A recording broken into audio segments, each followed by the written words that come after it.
Salut, alors je suis toujours à Ubud aujourd'hui, je décolle, je vais vers le sud, je vais passer quelques jours du côté de Uluwatu. On m'en a dit beaucoup de bien, donc je vais aller voir ce que ça donne. Et puis sur la route, je fais un petit crochet par Kuta. Je vais voir un YouTuber que tu connais certainement qui s'appelle Emilio Abril, qui parle de développement personnel, qui parle d'alimentation, un petit peu de voyage également. Il est en voyage à Bali en ce moment et du coup je me suis dit que ça pourrait être intéressant d'aller discuter avec lui, d'aller l'interroger un petit peu. Mon sac est prêt, je me suis commandé un scooter qui vient me chercher dans 5 minutes. Je t'emmène avec moi, c'est parti. Thank you very much. See you. Goodbye.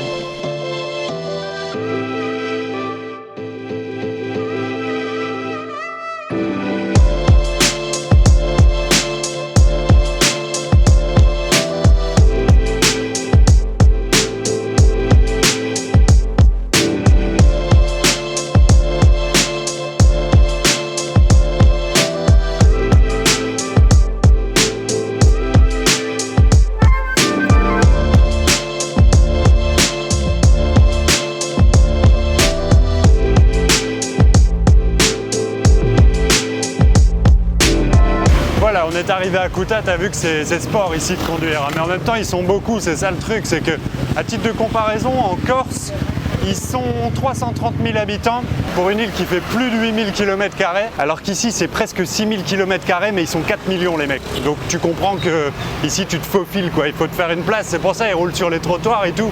Il n'y a pas trop de règles en fait. Enfin si, il y en a bien une, c'est que même quand ça passe pas, ça passe. Je te dis ça, mais c'est pas propre à Bali, c'est pareil dans tous les pays d'Asie du Sud-Est, enfin sûrement même d'Asie en fait. C'est surpeuplé quoi. J'en discutais récemment justement avec Emilio, il me disait que lui, le pire qu'il ait vu, c'est au Vietnam.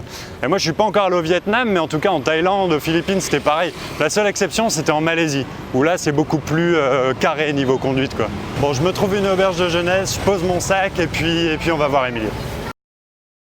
Ça y est, je suis avec Emilio. Salut Emilio. Salut. Est-ce que, pour les gens qui ne te connaissent pas, j'imagine que la plupart des gens qui me regardent te connaissent, mais est-ce que tu peux quand même te présenter rapidement, dire ce que tu fais? Moi je m'appelle Emilio, j'ai 2 chaînes YouTube, il y en a une qui parle de développement personnel et une autre qui parle de nutrition.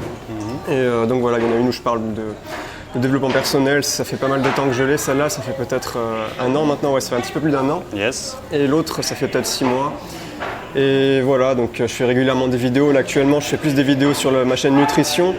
Et là je suis dans un petit défi de 30 vidéos pendant 30 jours, donc je suis motivé, là je suis un petit peu à fond quoi. Comment tu t'es retrouvé à faire des vidéos YouTube alors? Comment tu t'es retrouvé à parler de développement personnel et d'alimentation? Alors le développement personnel c'est un truc qui m'intéressait beaucoup déjà à la base, je me formais beaucoup, je lisais des livres à ce sujet. Ouais. Et en fait je faisais des études d'informatique à l'époque, il y a donc 1 an, et ça me plaisait pas du tout. Et du coup j'ai voulu changer, j'ai voulu faire quelque chose qui vraiment me plaisait. Et comme c'était un peu ça ma passion à l'époque, enfin toujours aujourd'hui, mais à l'époque c'était un petit peu ce qui m'intéressait le plus. Du coup j'ai décidé tout simplement de me lancer sur YouTube, de tenter ma chance sur YouTube. Et avec la persévérance, ça a marché parce qu'aujourd'hui j'ai plus de 30 000 abonnés. Ça a bien marché. Sur ma chaîne développement personnel, ouais, et sur l'autre j'en ai encore plus. Donc, 40 et quelques mille, 45, un truc comme ça. Ouais. Pour l'instant, donc en plus ça augmente plutôt rapidement, donc c'est cool. Ok, d'accord. Comment tu gagnes ta vie avec ça pour le moment? Alors comment je gagne ma vie? En fait je vends des formations, donc en fait je propose déjà beaucoup de vidéos gratuites. Et en plus des vidéos gratuites, de temps en temps je propose du contenu payant, donc une grosse formation qui va durer plusieurs heures et qui vraiment est focalisée sur un objectif et qui va en profondeur dans le sujet. Et voilà, c'est comme ça que je gagne ma vie, ça me permet de voyager, ça me permet de faire mes vidéos un petit peu partout dans le monde, donc c'est plutôt cool. Ouais. Et du coup, quand tu as arrêté les études, tu gagnais déjà ta vie ou comment ça s'est passé? Non, quand j'ai arrêté les études, forcément au début, quand tu te lances sur YouTube, tu n'as pas moyen de monétiser. C'est normal, mais au début, j'étais toujours dans les études si tu veux. Ouais. Et donc c'est toujours mes parents qui me donnaient de l'argent. Ouais. Et progressivement, j'ai commencé à lancer mon business et du coup, aujourd'hui, ils ne me donnent plus rien. Aujourd'hui, je suis 100% indépendant financièrement. Quoi. Ok, d'accord. Et du coup, quand tu es parti en voyage, tu gagnais déjà ta vie? Tu étais déjà indépendant financièrement ou ça s'est fait en... Quand je suis parti en voyage, je gagnais déjà un petit peu d'argent, mais très peu, ça ne me suffisait pas pour vivre. Okay. Et j'avais un petit peu d'économie, mais en fait, mon objectif en partant, c'était vraiment de développer mon business sur place. Et, ouais. De commencer à gagner ma vie et de rentrer en France et d'être 100% indépendant. Quoi. Donc c'était un de mes objectifs en partant en voyage. Quoi. Objectif réussi parce que quand t'es parti, t'avais combien d'abonnés? Quand je suis parti, je sais pas, 3000, un truc comme ça. 3000 abonnés, là j'en ai 10 fois plus. Ouais. Ok, et ça fait combien de temps que tu voyages du coup? 4 mois là. Je suis parti mi-janvier et là on est le combien? On est en mai là. Ouais. Ouais, donc ça fait 4 mois, ouais. 4 mois de voyage. Et t'es allé dans quel pays alors? Alors, je suis allé en Thaïlande, je suis allé en Malaisie, au Laos, je suis allé au Vietnam et là on est en Indonésie, donc à Bali. Et voilà, donc après je vais revenir en Malaisie et après je reviens en France, donc ça fera 5 pays, c'est plutôt pas mal je pense. 5 mois, 5 pays. C'est pas mal du C'est tout. plutôt cool. Bon, après c'était un petit peu déséquilibré dans le sens où j'ai passé 2 mois en Thaïlande, Ouais. mais ça m'a beaucoup plu donc j'ai voulu y rester pas mal de temps. Thaïlande, Ouais. Chiang Mai, t'étais?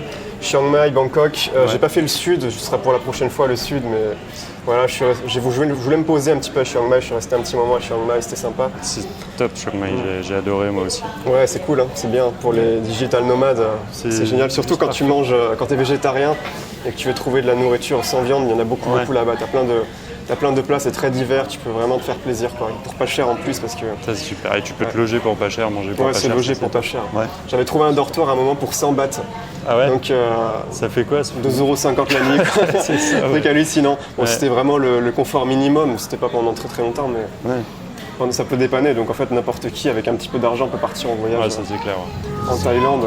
C'est le message que j'essaye de faire passer sur ma chaîne Ouais, aussi. Et, carrément. tu sais, moi, quand je voyage, je recherche pas spécialement à voir le plus de trucs possible ou à voir les plus belles choses possibles, mais je me sers du voyage comme d'un moyen, tu vois, pour travailler sur moi-même. Toi, D'accord, ouais. Qu'est-ce Un que outil tu de développement personnel, quoi. Complètement. Qu'est-ce que tu recherches, toi, dans le voyage? Alors attends, on va prendre les boissons. Thank you. Thank you very much. Quand je suis parti, mon objectif, c'était surtout de sortir de ma zone de confort Ouais. et de casser un peu la routine en fait, parce que moi j'habitais à Bordeaux chez mes parents et je faisais un petit peu tous les jours la même chose, enfin, je faisais mes vidéos, tout ça. Et j'avais un petit peu tout le temps les mêmes habitudes et finalement au bout d'un moment on s'ennuie, on a envie de nouveautés. Et c'est justement ça que je recherchais, la nouveauté, sortir de la routine quotidienne et faire des trucs un peu ouf quoi, qu'on fait pas d'habitude. Ouais. Je me suis dit quoi de mieux pour ça que de partir à l'autre bout du monde avec mes petites économies à 2 balles. Et finalement voilà, c'est super bien passé. Est-ce que tu trouves que ça t'a fait grandir, que tu as appris des choses pendant ce voyage? Ouais, bien sûr, parce que tu rencontres beaucoup de Tu as gens. rencontré du monde? Ouais, tu rencontres des personnes quand tu voyages, je pense que c'est inévitable. Enfin, peut-être pas quand tu voyages en groupe, tu vois, parce que quand tu voyages en groupe, t'as déjà le petit confort des gens que tu connais déjà. Sûr. Et quand tu voyages seul, ça t'oblige en fait à faire des rencontres, même si forcément il va y avoir du temps que tu vas passer tout seul. Ça élargit aussi la zone de confort et ça, c'est important. Ouais, Justement, voilà, je te parlais de carrément. ça dans la question précédente, mais c'est important de régulièrement sortir de la zone de confort. Ouais. Et quand tu voyages et que tu n'as pas l'habitude de le faire, le truc c'est que forcément tu es confronté à des situations auxquelles tu n'as pas l'habitude et ça va te forcer à t'adapter en fait. Thank you. Toi, ça fait 1 an que tu as arrêté les conneries. Moi, en fait, je me suis un petit peu identifié à toi quand j'ai commencé à D'accord. regarder tes vidéos quand j'étais à Bangkok. Ouais. Et si tu veux, moi, j'étais dans cette situation aussi où j'ai un passé de fêtard, tu vois, où j'ai Ouais, fait carrément, beaucoup ouais. la fête. Bah, t'étais barman, gros tu m'as dit, fumeur, donc, j'étais barman, t'es un j'étais peu dans vraiment cet dans ce milieu, environnement, ouais. carrément. Ok. Et du coup, je me suis servi du voyage pour arrêter tout ça, pour sortir Ouais. pour marquer une rupture. C'est vrai que le voyage c'est bien pour casser tes habitudes aussi. C'est exactement ça. Et du coup, ça a été quoi le déclic pour toi? Le déclic qui m'a fait partir en voyage ou changer de mode de vie, tu veux dire? Le déclic qui t'a fait changer de mode de vie, qui a fait que t'as C'est parce que déjà à la base j'étais fumeur, je fumais beaucoup de clopes, je buvais beaucoup d'alcool aussi, je me mettais des grosses cuites avec mes potes. Et au début c'était marrant, au début tu découvres un petit peu, mais au fil des années tu commences à avoir l'habitude et rapidement ça te fatigue, quoi, c'est fatigant. Et donc en général il y a 2 manières de réagir à ce moment-là, c'est soit tu restes dans tes habitudes et tu continues à être attiré par le plaisir facile et immédiat, ou soit tu décides de changer radicalement, et moi c'est le choix que j'ai fait, quoi. Donc voilà, je me suis rendu compte que je pouvais pas être heureux en ayant une vie malsaine comme ça et qu'il fallait que je réagisse et que si je changeais pas tout de suite, je changerais jamais parce qu'à force de repousser, finalement tu finis par ne jamais le faire. Et à un moment je me suis dit qu'il fallait que je me mette le coup de pied au cul pour le faire et du coup je l'ai fait, quoi. Et tu l'as bien fait. J'ai arrêté de fumer, j'ai lancé ma chaîne YouTube et puis voilà, quoi. Probablement que tu n'aurais pas pu passer autant à l'action si tu avais gardé le même mode de vie. Non, c'est sûr que non, parce que j'avais pas beaucoup d'énergie. Et puis même, c'est une question d'état d'esprit aussi. C'est-à-dire que quand dans ton quotidien, tu as un mode de vie malsain comme ça, tu te mets des cuites et tout, tu peux pas en même temps parler de développement personnel et avoir ce mode de vie. C'est totalement incohérent. Tu peux pas passer à l'action comme ça, quoi. Faut qu'il y ait une certaine cohérence si tu veux tenir tes actions sur le long terme, quoi. Tu parles de méditation justement, quand tu es en voyage Ouais. comme ça, t'arrives à méditer, t'arrives à garder le rythme? Bien sûr, parce qu'en fait la méditation, ce qui est génial, c'est que ça coûte rien. Il Ouais. suffit juste d'avoir un endroit à peu près calme. Ouais. Après évidemment, quand tu passes la journée dans les transports ou dans l'avion ou C'est quoi, dur, c'est ouais. pas possible. Donc là tu le fais pas. Mais dans les dortoirs par exemple, t'arrivais à méditer en dortoir? Ouais, ça m'est déjà arrivé, ouais, en dortoir. En fait, je me réveille assez tôt, donc je fais la petite méditation et tout. Ouais. Après, que tu sois en dortoir ou dans une chambre privée, ça change rien. Ouais, tu mets tes bouchons d'oreille et t'es Non, au mais calme, si c'est le matin, il n'y a pas de bruit, il n'y a pas de souci, tu vois. d'un autre côté. C'est le matin, tôt. Ouais. C'est la meilleure période pour méditer, de toute façon, le matin. Dès le matin au réveil, tu médites? Ouais, j'ai des petites habitudes que je fais le matin et la méditation en fait partie. C'est pas la première habitude que je fais dès que je me lève, mais ouais. Ouais. T'arrives à faire du sport en voyage, toi? En fait, Tu galères. ouais. Ouais. Mais je m'y suis remis il y a pas longtemps. Parce qu'après, je vais me remettre à la musculation. Enfin, ça, je vais en parler sur ma chaîne. Je vais faire un projet par rapport à ça. Ouais. J'en parle pas en détail, On n'en parle pas. mais ça va arriver marche. bientôt. Mais en fait, là, je me suis remis à faire des pompes, des trucs comme ça, des trucs vraiment basiques. Et en voyage, quand tu voyages, tu peux te contenter de ça, je pense, parce qu'après, tu es aussi très actif physiquement, parce que tu marches beaucoup, tu te déplaces beaucoup, et l'air de rien, ça brûle des calories. Donc, Tu l'as dit, ouais. après, c'est pas comme si... Quand tu voyages, tu as un mode de vie nomade, donc c'est pas comme quand tu es sédentaire, que tu manges des paquets de chips devant ta télé. Moi, c'est Tu vois. problématique pour moi parce que j'ai vraiment perdu du poids depuis que je voyage. Ouais. Je sais pas toi, mais. Je suis exactement dans le même cas que Ouais. toi, je pense. Il y a des gens, tu vois, qui arrivent à continuer leur prise de masse ou à faire de la prise de masse en voyage. Moi, j'ai toujours pas trouvé la solution. Et c'est vrai que quand tu voyages, c'est difficile parce que Ouais. si tu veux prendre de la masse en général, il faut que tu aies un régime alimentaire assez strict. Ouais. Et le truc, c'est que quand tu es en voyage, tu choisis pas forcément ce que tu manges C'est parce que ça compliqué. dépend de l'endroit dans lequel tu es. Il y a plein de facteurs en fait. Sur Verfeuille, tu parles d'alimentation. T'es végétarien, tu disais, t'es pas vegan encore, t'es végétarien. Ouais, je suis en transition, je vais bientôt être vegan là. Bientôt vegan. Ok. Ouais, bientôt, très très bientôt. Mais j'en parlerai encore une fois T'en parleras sur ta propre sur chaîne. ma chaîne YouTube. Ouais, mais je suis un peu dans les réflexions à ce niveau-là, Ouais. par rapport aux animaux, tout ça. Et moi, Et à l'environnement aussi. Et je me posais la question, être végétarien en voyage, c'est facile? Ça se fait facilement? Par exemple, en Thaïlande, ils mangent beaucoup de viande, enfin, même en Malaisie. Alors je pense que tout dépend du pays dans lequel tu es. Ouais. Peut-être dans certains pays européens, ça peut être compliqué parce qu'ils mangent beaucoup de viande, je sais pas. Mais ici, en Asie, c'est plutôt simple. Après, évidemment, faut pas non plus être difficile, tu vois. Faut pas non plus faire le difficile. Ouais. C'est un choix personnel d'être végétarien, mais dans la plupart des restaurants, il y a toujours une ou deux options végétariennes. Ou dans la plupart des cas, sinon, tu peux demander au restaurateur de se faire un truc spécial. En général, ils acceptent tout le temps. Enfin, moi, ça m'est jamais arrivé, en tout cas, qu'on me refuse. Qu'on te refuse, non? Tu vois, encore là, ce midi, j'ai mangé. Ça s'appelle comment le truc que t'as? Un mi goreng. Mi goreng. Ouais, c'est- des nouilles c'est- sautées aux légumes. Moi, c'était un truc du genre, mais avec du riz en fait. Mais il y avait que sur la carte, il y avait que crevettes ou poulet. Et j'ai demandé à ce qu'ils me mettent juste un œuf, pas de viande. Ouais. Et finalement, ils m'ont fait payer moins cher, tu vois. Ouais, ça c'est cool. Donc, Quand ils le font, c'est j'ai cool. même pas eu à demander. Ça a été moins cher que ce qu'il y avait sur la carte. Ok. Parce que j'ai demandé sans viande. Donc, Ouais. Mais tu il n'y a dis- pas vraiment de difficulté pour être végétarien en voyage, franchement. Ici, ils parlent bien anglais, mais dans les pays où ils parlent pas anglais, c'est plus compliqué, non? Genre au Vietnam, c'était peut-être plus. Ouais, au Vietnam, j'ai un petit peu galéré. T'as galéré. Mais tu finis toujours par te faire comprendre. Ouais. Tu montes des photos sur Google Images ou des trucs comme ça, tu vois. Ça passe. Ouais, ça passe toujours, quoi. Ils finissent par comprendre. Ok, d'accord.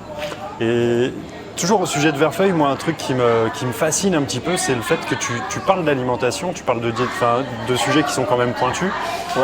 mais t'as pas fait de formation là-dessus, t'as pas étudié là-dessus, et il y a des gens qui étudient des années et des années. Ouais. Et comment tu fais pour te former? Comment tu fais pour parler de ça, en fait, tout simplement? Bah déjà, je pense qu'aujourd'hui, quand tu fais une chaîne YouTube, quand tu parles d'un sujet, t'as pas besoin d'être un expert reconnu avec un diplôme et tout. Je pense qu'à partir du moment où tu assumes le fait que t'es pas un professionnel, que tu assumes le fait que toi aussi t'apprends et que tu veux partager ce que tu apprends, il n'y a pas de souci. Ouais, exactement, tu es légitime d'en parler à ce moment-là. Donc après, tu sais, je reçois des critiques par rapport à ça, mais je m'en fous, tu vois. Parce que je sais que j'ai rien à me reprocher, parce que, tu vois, je sais que c'est pas parfait, que je peux faire des erreurs dans mes vidéos. Mais t'es en apprentissage, Mais, donc c'est enfin, légitime. si tu veux, je dis pas que... Enfin, je suis assez clair sur le fait que je peux faire des erreurs et que, voilà, Ouais. je n'ai pas la vérité absolue. Ouais. Surtout que la nutrition, c'est un domaine assez... où tout le monde se contredit un petit peu, si tu veux, Ouais, donc d'accord, c'est ouais. assez tendu. Ouais. Mais voilà, et sinon par rapport aux sources de formation, là, je lis beaucoup d'articles en fait, pour la nutrition c'est la principale source. Ouais. Je lis un petit peu des livres, mais je t'avoue que sur la nutrition, pour les livres, je lis plutôt du développement personnel. Ok, d'accord. Mais de temps en temps un petit peu sur la santé, tout ça, ça m'arrive. D'accord. Et après, comme autre moyen de se former, tu as les vidéos sur YouTube, évidemment, tu as une source de formation incroyable sur YouTube gratuite, donc autant en profiter, quoi. Mais c'est un bel exemple du fait qu'on peut être autodidacte sur absolument tout, en fait. Exactement, Si on peut être exactement. autodidacte C'est vrai, là-dessus. ouais. Moi, je pense vraiment que tant que tu te prends pas pour un expert Parce ou que t'es quoi. pas avec Instagram, Tu peux, tant que tu es clair vraiment sur ta démarche. Sur ta démarche, oui, d'accord. Ok. Il n'y a pas de souci à avoir. Maintenant que tu as une belle audience, c'est quoi la suite des événements? C'est quoi tes objectifs sur YouTube? Alors mes objectifs, moi j'aime bien me donner des objectifs, c'est important de toute façon quand tu fais du développement personnel d'avoir des objectifs clairs. Pour ma chaîne de nutrition, mon objectif c'est d'avoir 100 000 abonnés avant le 1er septembre 2017. Ok. C'est la première fois que je l'annonce publiquement. Donc, C'est ambitieux. ce qui est sympa aussi quand tu te fixes des objectifs ambitieux, c'est que même si tu les atteins pas, ben finalement, dans la plupart des cas, tu as atteint un résultat qui est supérieur à ce que tu aurais atteint si tu t'étais pas donné d'objectif à la base, si tu veux. Ouais, Tu d'accord. vois. Ok. Donc en fait, l'objectif de l'objectif, c'est même pas forcément de l'atteindre, c'est vraiment de te motiver c'est en te fait. booster. Et de te booster, de passer à l'action. En fait. Mais t'as pas la frustration si t'atteins pas ton objectif? La déception? Non, faut C'est- relativiser, tu ouais. as donné de ton mieux, donc Bien sûr. tu sais que après, faut pas non plus, faut lâcher prise sur les éléments sur lesquels tu n'as pas de contrôle, et forcément il y a une part sur laquelle tu n'as pas de contrôle, et ça, faut pas non plus vouloir contrôler ça parce que ça t'amènera que de la frustration, quoi. D'accord. En dehors de YouTube, t'as d'autres projets? Ouais, j'ai des projets de sport, je vais me remettre au sport très bientôt, des projets de voyage, voilà, Tu parlais de vendre des compléments alimentaires à un moment? C'est d'actualité? Ouais, mais ça c'est quelque chose que je vise, mais plus sur le long terme. sur en le fait. long terme, Peut-être pas tout de suite, mais c'est un D'accord. truc qui se mettra en place dans les années prochaines, quoi. Je pense en tout cas. Ok, À moins d'accord. que je change d'avis, mais on sait jamais. D'accord. Et maintenant que tu es libre géographiquement, tu veux te poser ou continuer de voyager? C'est quoi la suite? Bah, peut-être alterner en fait, parce Alterner. que quand tu voyages, le truc c'est que quand tu voyages pendant une longue période, au bout d'un moment tu ressens l'envie de te poser. Moi c'est ce que je ressens en ce moment, parce que ça fait 4 mois que je voyage. Et là je ressens un petit peu l'envie d'avoir une certaine stabilité. Mais le truc c'est qu'en même temps, quand tu es trop dans la routine, tu as envie de nouveauté aussi. Ouais, Donc bah, c'est un petit peu ce que je ressentais avant de partir en voyage. bien sûr. Et donc finalement je pense que la meilleure chose à faire c'est de se créer une sorte de contraste en alternant les deux en fait. Et c'est comme ça que tu t'ennuies jamais finalement. Pour terminer, est-ce que tu as un conseil à donner à des gens qui voudraient passer à l'action dans leur vie, voyager, mais qui n'osent pas se lancer? Bah ouais, si tu n'oses pas te lancer, ce qu'il faut que tu fasses c'est que tu t'engages. Donc je sais pas, si tu as envie de partir à l'autre bout du monde, eh bien, achète ton billet à l'avance, comme ça tu n'auras pas le choix, tu vois, sur le moment, ça peut faire un petit peu flipper, mais si tu as déjà acheté ton billet à l'avance, tu n'auras pas le choix parce que tu t'auras investi une certaine somme d'argent. Après, d'une manière générale, dans la vie, de la même façon, il faut s'engager à faire les choses. Et c'est vraiment une force à mettre de ton côté, ça va te mettre une certaine pression pour passer à l'action et sortir de ta zone de confort. Donc voilà. Voilà. Voilà. Emilio, Belle merci façon de beaucoup. terminer cette interview. C'est parfait, on n'en demande pas plus. Merci beaucoup pour Merci à toi. De m'avoir répondu et puis d'être là. Avec Voilà, c'est plaisir. super. Si tu connais pas encore Emilio, je t'invite à aller regarder ses chaînes YouTube. Je te mettrai les liens dans la description juste en dessous. Et puis, si t'es pas encore abonné à la chaîne, abonne-toi pour suivre toutes les prochaines vidéos. Juste en dessous également. En attendant, je te dis à bientôt. Ciao, ciao. Ciao.